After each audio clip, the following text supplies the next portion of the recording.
Supplies you will need to paint this altar include a palette. I'm using a dry palette paper from Strathmore, some paper towels and water.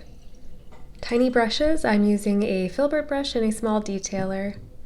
Your fluid acrylic paints, a backing for the card along with painter's tape, a toothpick, and a small cotton swab.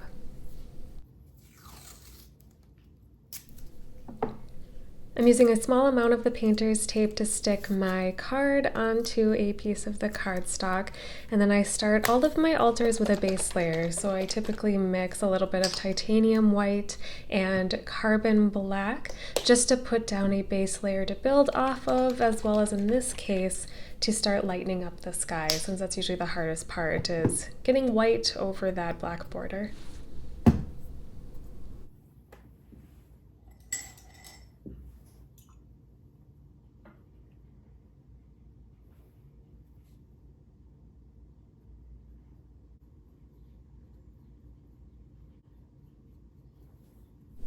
It does take a little bit of trial and error getting the right paint consistency, especially for the first layer, since sometimes the printing on the card wants to repel the paint. I'm not sure if there's a wax coating on some of these reprints, but just add a little bit of water to your fluid acrylics at a time. If there's too much water on your paint, that's where I have the paper towels to soak up some of that excess, or you can always grab more paint to thicken your mixture.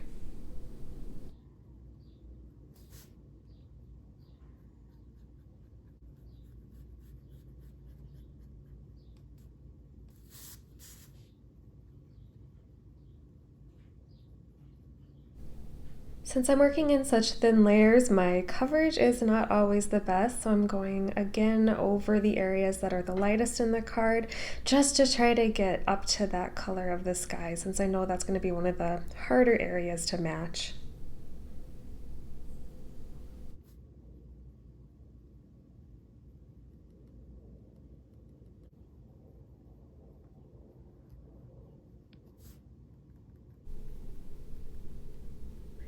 Make sure to clean up the paint after each layer. So here I'm just using a toothpick and very gently scraping off the excess paint.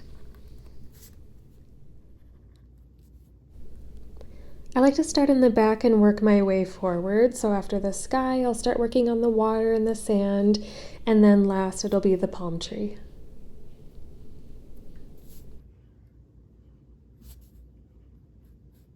My color palette includes phthalo blue, magenta, yellow ochre, and then also a Titan buff and sap green hue just to help with the sand and the water.